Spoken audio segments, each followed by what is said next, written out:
Fala, povo de Deus. Jesus abençoe sua vida. A gente está no nosso 9º dia de propósito de leitura do Novo Testamento e vamos hoje pensar um pouquinho sobre Mateus capítulo 9. Mateus 9 traz uma série de eventos, uma série de episódios marcados principalmente por curas que o Senhor Jesus fez. Se você tem lido atentamente sua Bíblia, poderá notar que alguns eventos são repetidos em outros evangelhos. E, portanto, alguns desses eu não vou tratar hoje. Vou tratar quando a gente tratar em outros evangelhos. Eu quero destacar aqui no capítulo 9, primeiramente, o chamado de Mateus, em Mateus 9:9. Diz o texto que, partindo de Jesus dali, viu um homem chamado Mateus sentado na coletoria e disse-lhe: segue-me. Ele se levantou e o seguiu.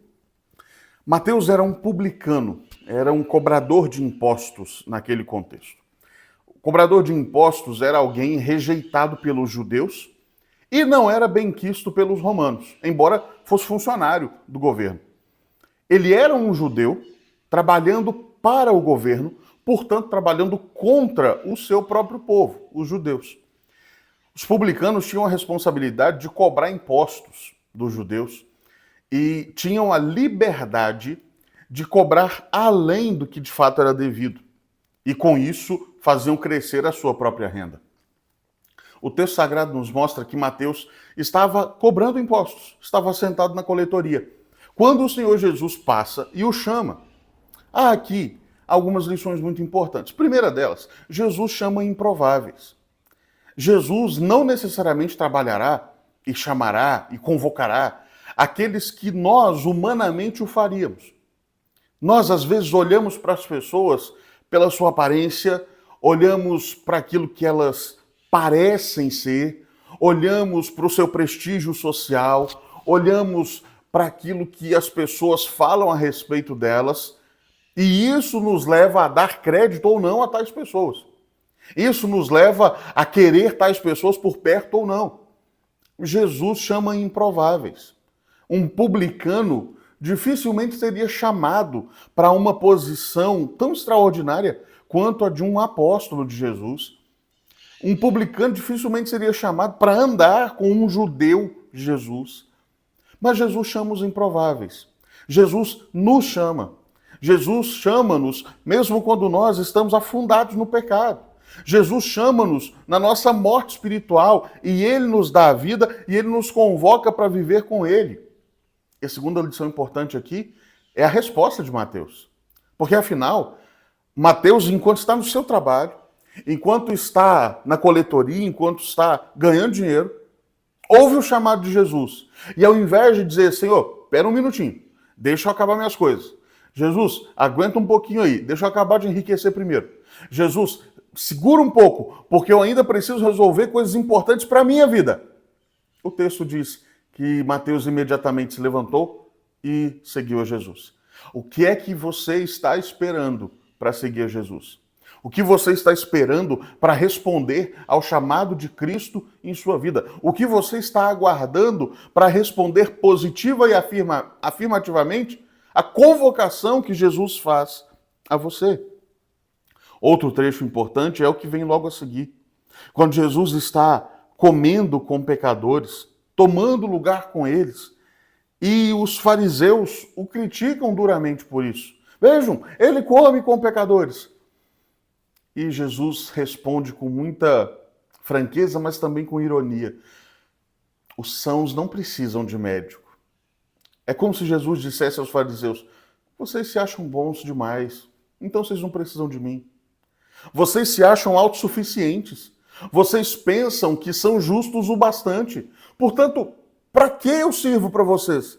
Eu sirvo, na verdade, para aqueles que reconhecem sua indignidade. Sirvo para aqueles que reconhecem precisar de um Salvador. Sirvo para aqueles que reconhecem precisar de alguém que os socorra, que de fato possa dar-lhes vida.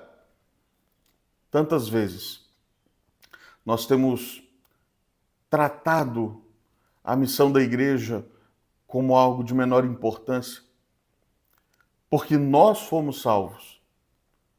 E, infelizmente, na nossa cabeça, muitas vezes, o pensamento é: eu garanti meu lugar no céu, tá ótimo. Eu garanti a minha salvação, como se isso fosse verdade, nós não garantimos nada, quem garante é Jesus. Mas pensamos, eu garanti, eu conquistei, eu consegui, para mim tá bom. Não, não está. Para Jesus não está. Jesus vem para aqueles que são carentes de fato. Não meramente financeiramente, carentes na alma, carentes na sua vida, carentes nos seus anseios, carentes nos seus desejos, carentes nos seus pensamentos.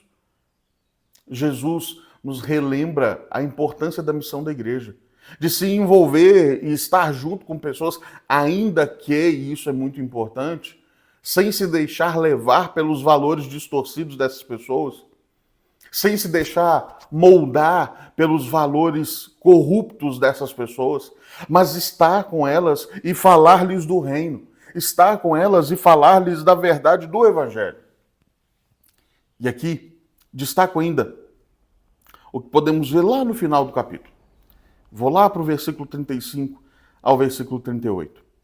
Jesus, no seu ministério, na sua missão, percorrendo diversos lugares, curando pessoas, abençoando pessoas, socorrendo pessoas, chega num dado momento que diz: a seara, na verdade, é grande, mas os trabalhadores são poucos.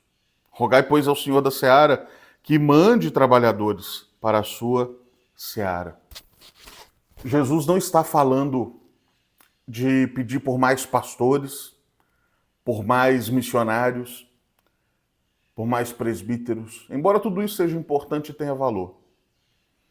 Jesus está falando sobre a igreja, de fato, se engajar no trabalho.